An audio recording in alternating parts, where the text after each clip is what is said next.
Hello everybody, welcome to another video. My name's Loughlin and today we're going to talk about induction cooktops, how to use them, and all of this information will mean that you can use them at home with ease and simplicity and get the best results possible every single day. So, to start off, the most important thing with your cooktop, particularly the induction, is your pots and pans. And it's one of the most frequent questions that I receive from customers is, do I need to buy specific pots and pans? If so, what type are the best? And why are they the best? What makes a good pan from a bad pan? So, the most important test to do when purchasing your pots and pans or checking your existing pans at home is to grab a magnet and stick it to the base of the pan. Now, this is something that everybody does, but there's a problem that a lot of people do as well. So everyone gets their magnet and they stick it on the base like so. Perfect. That sticks really nicely, so that tells us that this pan will work on the cooktop. What people don't do is they don't grab that same magnet and stick that on the sidewall of the pan. So that's sticking really nicely to the sidewall here. This is a great sign for the construction of the pan, and by getting that strong magnetic field on the sidewall, that's telling me that I'm going to get some fantastic cooking results, great response from the pan as well, and overall it just means the whole experience is a lot better. So check your fry pan and also check your pots and pans as well. So here I've got a 4 litre pan, magnet sticks on the base exactly the same, and then once again we've got a nice sort of magnetic field on the sidewall as well. So this is really important that you test that. If it doesn't stick on the sidewall, this is a worrying sign. Now the cooktop will still work with that pan if it sticks to the base, but how well does that pan work? Honestly, I couldn't tell you, and you would expect to see differences from what you see today with my pans, with what you have at home with yours, if your magnetic field isn't exactly the same. Now, one other thing to look out for is the base of your pan. You want to have this really nice and flat. So a couple of lines here and there is okay, but quite often you'll see a pan and the base of it looks like a golf ball being flattened out directly onto the surface. And basically what this is it's a magnetic plate essentially, and within that plate they've drilled out all the excess metal, and as a result the manufacturer can make more of these, but the magnetic quality of this is compromised, and therefore the performance of your cooktop is compromised as well. Stainless steel is one of the best metals to use. Cast iron is fantastic as well, but we do want to be careful that you're not using pans with copper or aluminium. Now, if you have those metals in your pan, it may still work, and it probably will, provided that first contact layer is stainless steel. However, you may not get the best results possible. So today I'm just going to show you a few really simple things on the induction. Hopefully by seeing these and the way the cooktop works, you can take some of these cooking techniques and use those for your everyday cooking at home. This way you'll be able to use the cooktop easier and all of your cooking will benefit greatly. So what I've got here, very straightforward, is just some chocolate. Now, if you have been into one of our Miele Experience Centres, you may have seen this demonstrated before, and this is a great way to show how unique the induction cooktop is. No other cooktop is able to get to such low heat to be able to melt products really softly. So I could literally leave this chocolate on the cooktop for hours and it will never burn, which is fantastic. To show you the contrast in temperature, I've got some water here. I've got about 2.5 litres of water in this pot, and I'm going to set this to the induction on its highest setting, which we call boost, and this should boil within a matter of minutes. So we'll have a really high way of cooking, a really fast way of cooking, and then a very gentle way of cooking. So we'll see both contrasts, and then we can talk about all the different ranges in between that, which will cover off sauteing, frying, all that other methods of cooking. Okay, so as we spoke about, we're going to show the contrast in heat from the cooktop. So I'm going to turn the cooktop on now and turn this water onto boost. So you can see the numbers are appearing straight away like so. I'll select boost twice, so you can see I've got the 2 dots there.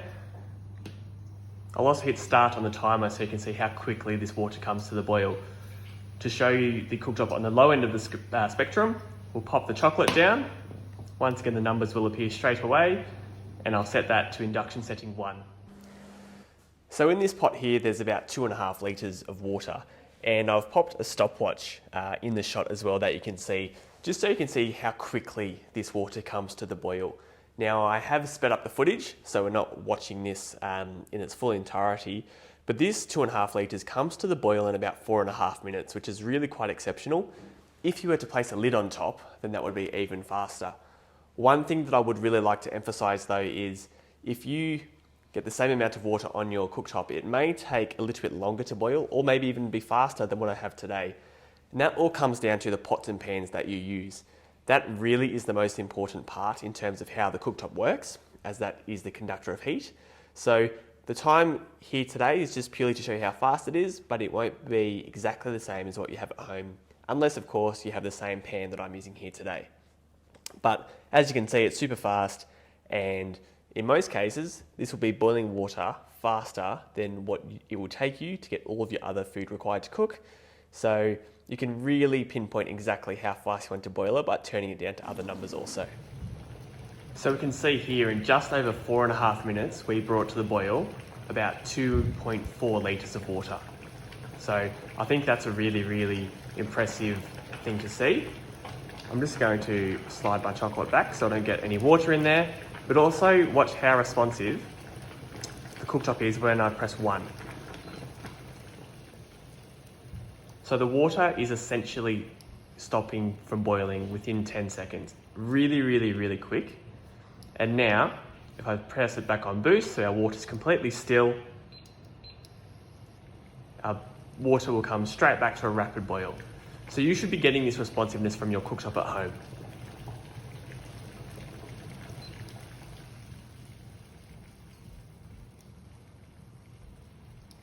So one of the most common questions that I receive from customers is, what number should I be using when I want to simmer some food?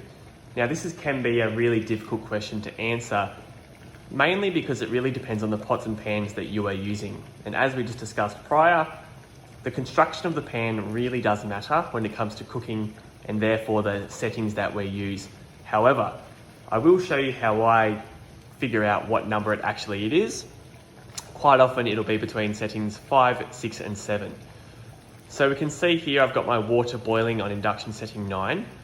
All I simply do is go down a number one by one until we find that setting.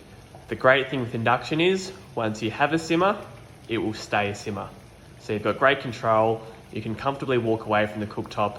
Obviously you want to check it frequently, but knowing that it won't come back to a rapid boil really, really quickly. So we're on setting 9 currently. I'll turn that down to setting 8. And we can see the intensity of the water has reduced slightly, although this is still boiling quite rapidly. So now I'll turn it down to setting 7. Once again, the water has reduced its intensity ever so slightly, but I would say this is still a little bit too heavy. If I now drop this down to setting 6, we're getting a lot closer to a simmer. Now, quite often I would say perfect, this is a simmer. If I was reducing a stock or something, I would be really happy with it simmering on this setting. However, this still might be a little bit too aggressive for whatever you're cooking. So we can go one further down to induction setting 5. As we can see here, we've got some really, really gentle bubbles, and this will be a really perfect simmer. Now, in the event that you reduce the majority of the liquid in your pan, you might end up with 100 or 200 ml of liquid. That can boil a lot easier. So whilst I just said it'll stay a simmer, there is some extremely rare exceptions, but I could comfortably walk away from this now, come back in 10 minutes time, and the intensity of the water will be very much the same. Also, it's been about 3 or 4 minutes since that water come to the boil. This chocolate's been on now probably in total for about 10 minutes. And we've got a really, really nice melted chocolate. Still has a little bit further to go to get that nice loose texture, but you can see there's no burning there, and that can stay on really indefinitely or whenever you need to use it. So a really great way to see the contrast and the control of the cooktop. Another one of my most common questions is, when I'm cooking, what number would be a low heat, what number would be medium heat, and also what number would be a high heat. Now, as we can see on the controls at the bottom of the screen, we've got 1 to 9 in our cooking numbers. Now, lots of us think that we can cook on a low heat on settings 1 to 3, medium 4 to 6, and high 7 to 9. However, it isn't quite as simple as splitting those numbers into the 3 categories like a lot of us think. So for me, I would say your low heat would be 4 and 5, your medium heat 6 and 7, and your high heat 8 and 9. So in your previous cooking, you may have had experiences where you're cooking on a high heat initially. All of a sudden, your pan has got too much heat. You might be cooking an onion, for example. You've got that heat generated, and then you've had no choice but to turn down that cooking zone, or you'll start to burn the food. We can carry that same approach over to cooking with the induction. So what I would recommend doing is start to cook on 7 or 8. That will get the pan really nice and hot, and then we can turn the pan down to setting 6 or 5, or whatever you think is necessary to continue that pan and cook, how necessary to get the job done. So I'm going to take you through one of my favorite parts of the cooktop, and this is how we can really quickly preheat a pan. Now, lots of us, we simply turn the cooktop on, select a number, and away we go. And that still works. It is a really great way to cook. However, there's always a faster way. So instead of just selecting the cooktop and pressing setting 5 or 6 or whatever you require, when you select that number, press and hold.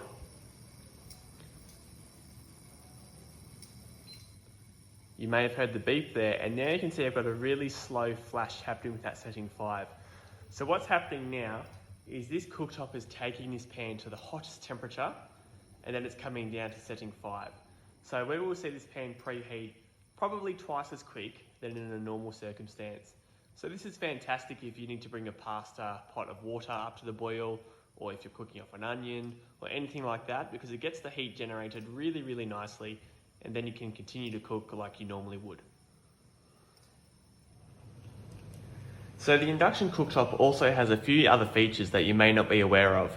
Now, one of them that I would like to show you first is the heat indicators. So as you can see here, I've got my water boiling on the back cooking zone and my chocolate melting on the front. If I switch the cooktop off, my numbers have obviously disappeared. I have 3 dots here and 1 dot there. So 1 dot is referring to my chocolate, 3 dots is referring to my water. So the more dots, the hotter the cooking zone, for example. Now, because the induction cooktop doesn't generate any heat, I can touch near my pots and pans and they are fully cool to touch. There's no issues there at all. However, we can see that these dots here are saying where that pan is positioned, that is a warm area. So 1 dot is a relatively mild temperature, probably safe to touch. In fact, that's just ever so slightly warm, so you can comfortably touch that. Where this water is, however, it's dropped down from 3 to 2 now, so it's cooling down quite quickly, but I still wouldn't recommend that you touch this area. Now, if you do touch the area, it probably won't be hot enough to seriously burn you, but it's still something that I wouldn't recommend that you do. It is nice to know, however, that these cooking zones will cool down in a matter of minutes. Now, if I switch the cooktop back on, you can see here, if I take this chocolate away, this button here, that's what we call for bridging. Now let's pretend that I've got a fry pan or anything a little bit bigger. You might have that where it's too big for one zone.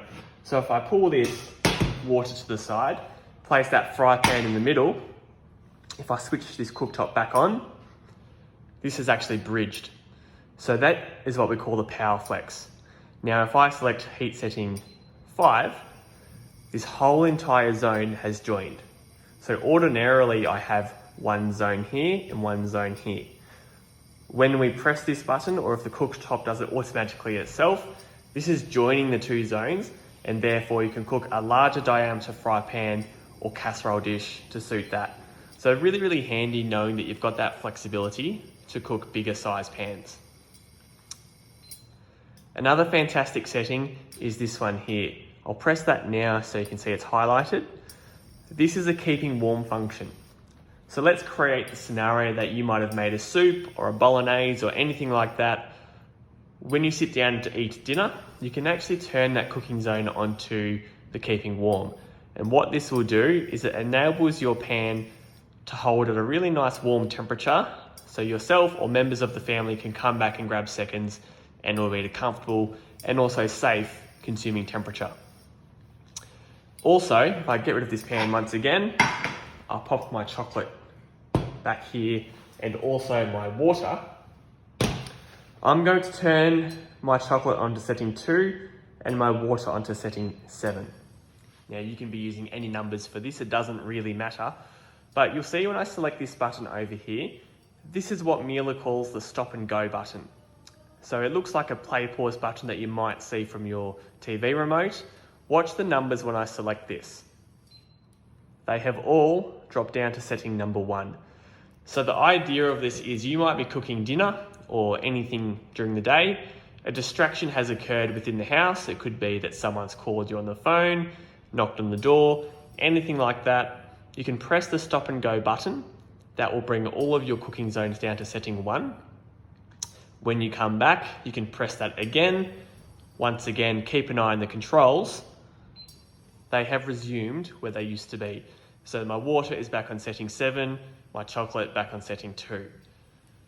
The only thing to keep in mind with the stop and go button is after 2 hours, so if I pause this now, if I don't come back for 2 hours, it'll switch the cooktop off.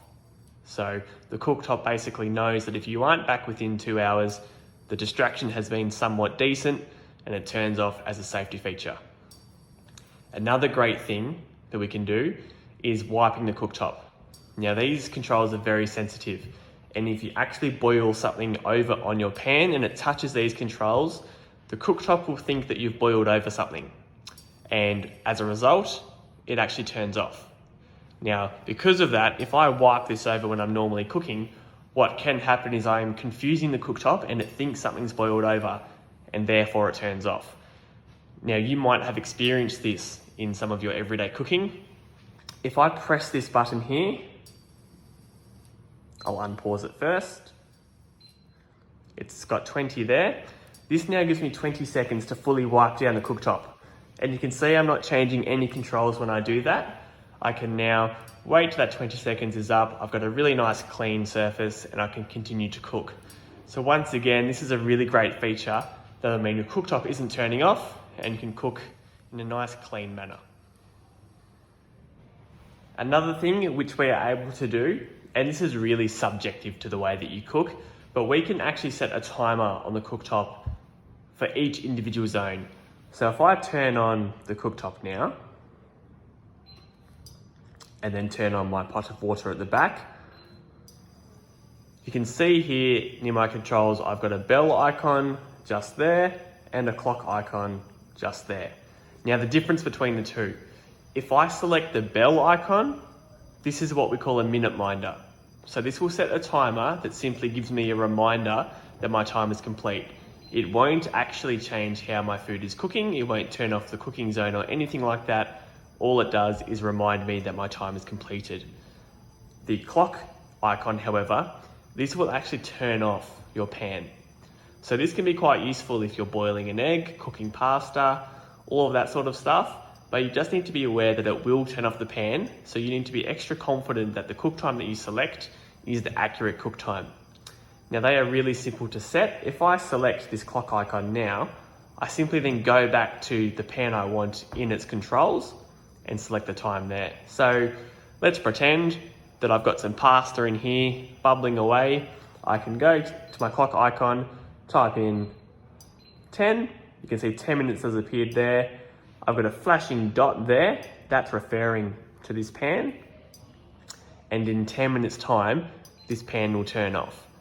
So this is something that I would recommend you have a little play with. It can be a little bit confusing the first few times that you set your first timers. Depending how you cook, this might be a feature that you never use, but for a lot of us, it's a great feature to use. We all live busy lives, so it's great that we can set the timer, it will turn off, and our food will be cooked to perfection. So we're almost finished, everyone. So far in summary, we've gone through how easy it is to cook and the control of the cooktop. We've seen how safe it is, obviously no exposed heat. It's relatively cool to touch, but we still need to be careful with where we touch and the pans do still produce heat. But one of the best things about the cooktop is just how easy this is to clean. So obviously this one here in front of me, it still is quite clean, but I'm going to go through the process so you can get the cleanest cooktop possible at home. So simply all you need to do is use some of this. So this is a ceramic and stainless steel cleaner that we sell here. Now you can pick this up in any Miele Experience Centre, but also on our website, miele.com.au.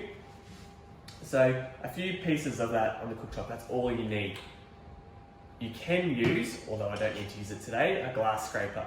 So you might have had some sugar spill over or something might have stuck. You can actually scrape into the cooktop like that. It won't scratch anything provided you keep this flush. So just be careful if you do need to use that. So now all I'm going to do, now that the clean is there, is get a microfiber cloth. Now this is damp with warm water. It's not soaking wet, but we've got just a nice damp cloth. And just work that cleaner into the cooktop. So give it a really, really good wipe in. You don't want to use too much of this cleaner, or you'll have to rinse it off quite a few times. Fold it over, so all that dirty cleaner is inside.